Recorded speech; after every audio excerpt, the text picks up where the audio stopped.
ایک بات میں یہاں پر ذکر کروں، اور شاید میں زندگی میں پہلی بار ذکر کروں گا، 15-20 سال سے میں اس سلسلے میں کچھ غور و فکر و مطالعہ کر رہا ہوں۔ قرآن مجید کی ایک ایسی آیت ہے جس کی تفسیر میں کافی مشکل پیش آئی ہے علماء کرام اب تک، جس میں اللہ تعالیٰ نے حضرت سلیمان علیہ السلام کا تذکرہ کرتے ہوئے ارشاد فرمایا ہے وَأَلْقَيْنَا عَلَى كُرْسِيِّهِ جَسَدًا ثُمَّ أَنَابَ، ہم نے سلیمان کی کرسی پر ایک جسد، ایک باڈی ڈال دی۔ آپ ذرا غور کریں، ایک باڈی ڈال دی، ایک جسم ڈال دیا۔ کیا مطلب ہے اس کا؟ اوہو، اس جسم کی کیا حقیقت تھی؟ یہ اس سے مراد کیا ہے؟ بہت ہی زیادہ محنت طلب یہ موضوع رہا ہے۔ حضرت سلیمان علیہ السلام اس کو دیکھ کر، یہ جو ان کا روحانی مکاشفہ تھا یا بالکل کھلی آنکھوں سے انہوں نے کوئی منظر دیکھا اور اس پر انہوں نے ایک دم سے ان کے اندر ایک توبہ و انابت کی کیفیت پیدا ہوئی، اللہ کی طرف متوجہ ہو گئے اس چیز کو دیکھ کر، اور اللہ تعالیٰ سے انہوں نے اسی وقت ایک دعا مانگی کہ رب ہب لی ملکا لا ينبغی لأحد من بعد۔ یہ بہت ہی اہم بات ہے۔ اس کو دیکھ کر آپ نے اللہ تعالیٰ سے فوراً ایک اپنی ایسی ایک حکومت اور ایک سلطنت کیوں مانگنے لگے کہ اللہ مجھے ایسی اقتدار دے دے کہ میرے بعد کبھی کسی کو نہ ملے۔ یہ کیا چیز ہے؟ اگر یہ کہا ہوتا کہ وَأَلْقَيْنَا عَلَى كُرْسِيِّهِ بَشَرًا، ہم نے اس کے کرسی پر ایک انسان کو بٹھا دیا، ایک شخص کو بٹھا دیا، اگر یہ فرمایا ہوتا اللہ تو مفہوم دوسرا ہوتا، لیکن فرمایا جسدن، یعنی ایک ڈھانچہ بٹھا دیا، ایک جسم بٹھا دیا، اور وہ جسم ایسا معلوم ہوتا ہے کہ جسم تو انسانوں جیسا ہے لیکن روح انسانوں والی نہیں ہے۔ یہ بہت اہم بات ہے، کیونکہ دجال کا وجود جو ہے وہ بظاہر انسانی وجود ہوگا لیکن اس میں انسانی روح کے آثار نظر نہیں آتے۔ جہاں تک روح کی بات ہے تو اس میں تو اللہ تعالیٰ نے جو اپنی انسانی مخلوق کے بارے میں ارشاد فرمایا ہے وَإِذَا سَوَّيْتُهُ وَنَفَخْتُ فِيهِ مِن رُوحِي فَقَعُوا لَهُ سَاجِدِينَ۔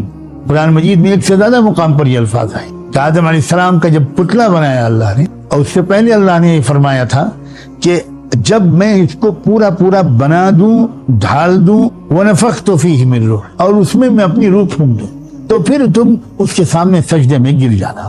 یہاں جسد کہا گیا ہے، روح کا کوئی تذکرہ نہیں، اور یہ بہت ہی معنی خیز قسم کی تعبیر ہے، اور یہ تعبیر صرف یہیں پر نہیں آئی ہے، اور بھی جگہ پر آئی ہے۔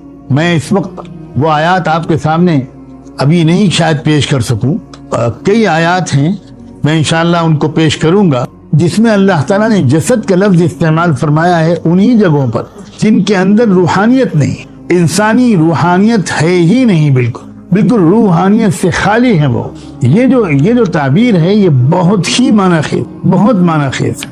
ایسا معلوم ہوتا ہے اس وقت میں بات کو مختصر کر کے عرض کروں کہ سارے ہی انسانوں کے اندر کی روحانی پہلو کو مار ڈالنے کی تیاری ہو رہی ہے۔ پہلے تو اس مغربی تہذیب نے، اس مادی تہذیب نے پہلے کروڑوں انسانوں کی روحانیت کو پہلے ہی ختم کر دیا، رہ گئی رسم ازاں روح بلالی نہ رہی۔ اگر کچھ اعمال ظاہری ہیں بھی تب بھی روحانیت نہیں ہے یا نہ ہونے کے برابر ہے، اور باقی اکثریت تو ان لوگوں کی ہے جن میں وہ ظاہری اعمال بھی نہیں، روحانی حص بالکل مر چکی۔ اخلاق پر اس کا اثر ہے، معاملات پر اس کا اثر ہے، معاشرت پر اس کا اثر ہے، تجارت پر اس کا اثر ہے۔ جس طرح کی تجارت ہو رہی ہے اس طرح کی تجارت کوئی روحانی حص رکھنے والا انسان عام طور پر نہیں کر سکتا۔ روحانی حص انسان کے اندر جتنی مضبوط ہوتی ہے اتنا ہی شریف انسان ہوتا ہے، اتنا ہی پست آواز میں بولتا ہے، اتنا ہی اپنی نگاہوں پر کنٹرول رکھتا ہے، اتنا ہی اپنے جذبات کو صحیح استعمال کرتا ہے، خواہشات پر نہیں چلتا۔ تو ایک تو بالکل جن لوگوں کے اندر اکثریت کی روحانیت تو پہلے ہی ختم ہو گئی، اور یہ دراصل اسی کو فتنہ دجال کہتے ہیں۔ یہ فتنہ دجال جو ہے اس کے بہت سے مراحل اور مدارج ہیں، ایسا معلوم ہوتا ہے۔ دجال اس وقت تک نہیں آئے گا جب تک کہ دنیا کی غالب اکثریت کے اندر سے یہ روحانی حص ختم نہ ہو جائے۔ پوری فلم انڈسٹری، پورا لٹریچر، ادب و شاعری، تعلیمی نظام، درسگاہوں، دانشگاہوں، یونیورسٹیوں، کالجوں کا ماحول، ہمارا اپنا سلیبس تو کریکولم، ہمارا بینکنگ سسٹم، ہمارا اکنامک سسٹم، ہمارا سوشل سسٹم، ذرا پلیز غور کریں، کیا یہ روحانی حص کو بڑھانے کی کوشش کرتا ہے یا گھٹانے اور ختم کرنے کی کوشش کرتا ہے؟ کیا تاثیر رکھتا ہے؟ جو روحانی کیفیت